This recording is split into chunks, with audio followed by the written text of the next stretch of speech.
Bab 3382. Awalnya ingin melihat keseruan. Perubahan mendadak ini juga membuat tangannya bergetar, dan giok ini terjatuh dari genggamannya. Pada saat ini, sebuah reiki menyapu, giok berputar di udara, dan mendarat dengan kuat di tangan Erikin. Segera setelah itu, angin reiki Sky-Eater juga kembali ke tangan Erikin.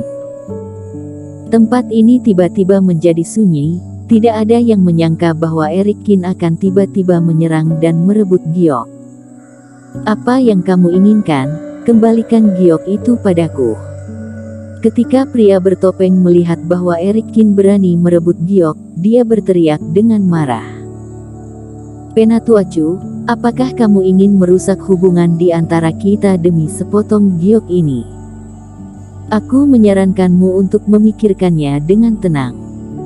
Raut wajah ketua sektemu juga terlihat sangat masam.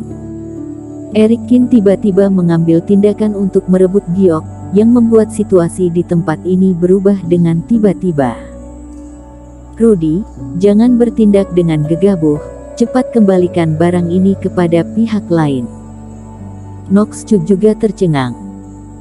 Meskipun dia juga sangat menginginkan harta ini, namun dia tahu bahwa pasti terdapat rahasia di dalam giok ini, tetapi ketua sektemu dan pria bertopeng ini tidak mudah untuk disinggung, jadi dia tidak pernah berpikir untuk merebutnya. Rudy Chu tiba-tiba bertindak, tanpa membicarakan hal ini dengan dirinya sendiri. Lalu apa serangga yang dikendalikan oleh Rudy Chu itu? Ayah, kedua orang ini bukanlah orang yang baik. Bagaimanapun juga aku sudah merebut benda ini. Ayah, jangan sampai bergabung dengan mereka. Teknik yang diajarkan ketua sektemu padaku adalah untuk menghancurkan kesadaran spiritualku. Mereka ingin membuatku menjadi idiot, lalu membunuhmu dan menelan keluarga Chu. Seru Rudy Chu pada saat ini. Omong kosong apa yang kamu bicarakan? Kata Noxus Chu dengan marah. Aku sedang mengucapkan yang sebenarnya. Kalau tidak percaya tanya saja pada ketua sektemu, kata Rudy Chu. Noxus Chu tiba-tiba menatap mereka berdua. Jangan bicara omong kosong, ada yang salah dengan keadaan anakmu, dia bukanlah Rudy Chu. Jantung Kensmu melonjak dengan liar, sedikit tidak wajar, lalu dia berteriak dan membantah. Sebenarnya siapa yang sedang mengatakan yang sebenarnya? Melihat reaksi Kensmu yang sedikit salah, Noxus Chu terkejut lagi. Dia mundur beberapa langkah, kemudian menatap ketua sektemu dan Erikin dengan penuh waspada. Di kejauhan, kepala keluarga Chu dan Deviena Chu benar-benar terpana. Apa yang sebenarnya sedang terjadi pada saat ini? Mereka berdua sudah akan mati, tapi tidak disangka mereka berempat malah mulai bertengkar. Terutama Deviena Chu, matanya melebar. Dia bahkan tidak tahu bahwa Rudy Chu sebenarnya adalah Erikin, dan dia tidak mengerti bahwa keempatnya dibagi menjadi 3 kekuatan. Pria bertopeng itu mengerutkan kening, tidak tahu bahwa terdapat hal seperti itu di antara kedua orang ini. Aku sudah lama melihat ada yang salah dengan orang ini. Teknik pengendalian tubuh anakmu gagal, dan tubuhnya dikuasai oleh orang lain. Apakah kamu masih tidak mengerti, Noxus Chu? Kata ketua sektemu lagi. Dia bukan anakku. Hati Noxus Chu menegang lagi. Ayah, aku memang gagal dalam teknik pengendalian tubuh, tapi itu karena penguasa tubuh Taois ini tidak mati. Tubuh senior yang dicari oleh Kensmu ini hampir membunuhku. Ayah, senior ini adalah teman lama keluarga Chu. Pada akhirnya, dia tidak membunuhku, tetapi berencana untuk bekerja sama dengan kita berdua untuk membunuh kedua orang ini. Melihat keseruan telah terjadi, Erikin melepaskan Rudy Chu keluar. Dan Rudy Chu tidak mengecewakannya, dan memarahi Kensmu dengan dingin begitu dia muncul. Omong kosong, Noxus Chu, putramu adalah orang bodoh. Kamu tidak mungkin juga sebodoh itu sampai mempercayai omong kosong semacam ini, kan? kata Kensmu. Kensmu, jangan berbohong padaku, aku bisa melihat bahwa kamu sedang berbohong tadi. Melihat jiwa Dewa Putranya terbang keluar untuk mengidentifikasi dirinya, Noxcu memandang dingin pada ketua sektemu.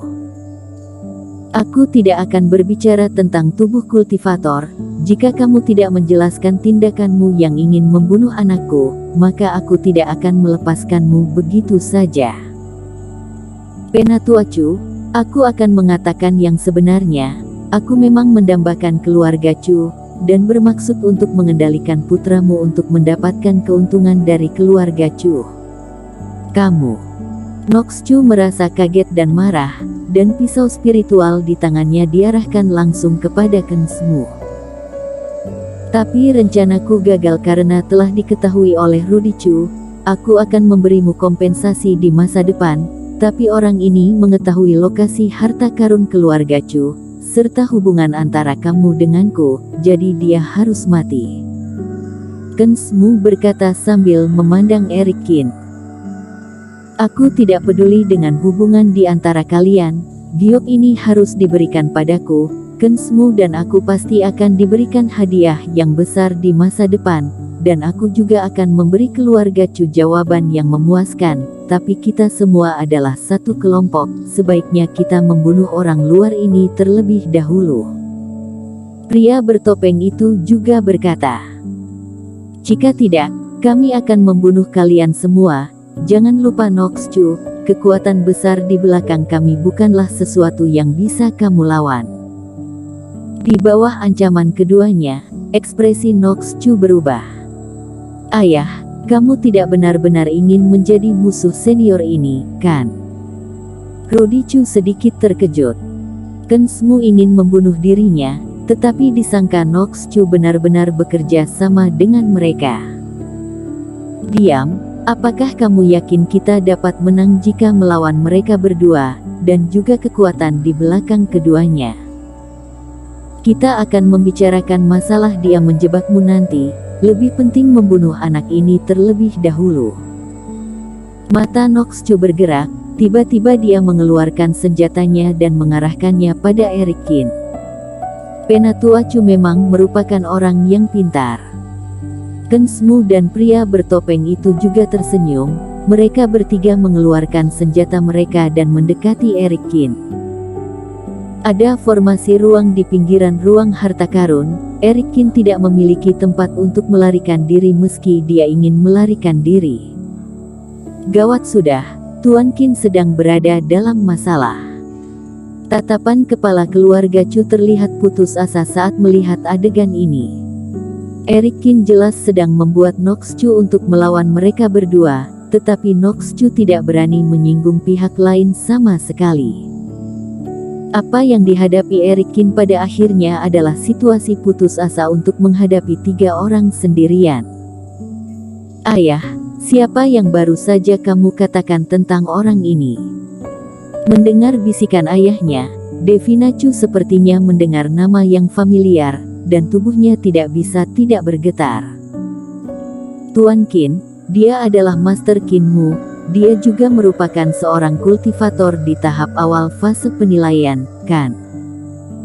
Kalau begitu kita bisa selamat, ketiga orang ini bersama-sama bukanlah lawan dari Master Qin. Ada apa denganmu, Deviena, bagaimana ini mungkin? Kepala keluarga Chu tidak berani mempercayai hal ini. Ayah, lihat saja, kita pasti akan selamat. Pada saat ini, menghadapi 3 orang yang telah bergabung, Eric Qin menggelengkan kepalanya. Membosankan, awalnya aku ingin melihat kalian saling menggigit, tapi tidak disangka kalian malah bergabung pada akhirnya. Mengetahui harta karun yang diinginkan pihak lain, Eric Qin dapat merusak hubungan dengan mereka kapan saja. Tapi dia masih ingin melihat apakah Noxcu akan melawan keduanya atau tidak. Tapi tidak apa-apa, kalian telah berdiskusi sebentar dan memberiku kesempatan untuk mengeluarkan pisau abadi. Setelah mengatakan itu, Eric Qin mengeluarkan pisau abadi tingkat 3 dari tirai tipis di sampingnya. Konyol sekali, Apakah kamu pikir kamu bisa bersaing dengan kami bertiga hanya dengan sebuah pisau abadi?